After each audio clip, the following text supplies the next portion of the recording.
அது என்னங்க Gopi fried rice கடையில் தான் வாங்கி சாப்பிட்ணுமா? ஏன் வீட்டில் செஞ்சு சாப்பிடக்கூடாதா?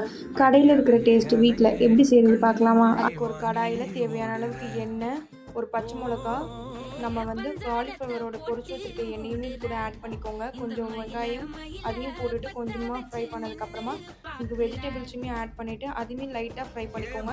இது கூட இஞ்சி பூண்டு பேஸ்ட்டு பச்சை வாசம் போகிற வரைக்கும் இது கூட ஒரு முட்டை ஆட் பண்ணிவிட்டு தேவையான அளவுக்கு உப்பு போட்டு நல்லா கலந்து விட்டதுக்கப்புறமா வடித்து வச்சுருக்கிற சாதத்தையுமே வந்து இது கூட ஆட் பண்ணிக்கோங்க. 70% தான் சாதம் வெந்திருக்கணும்.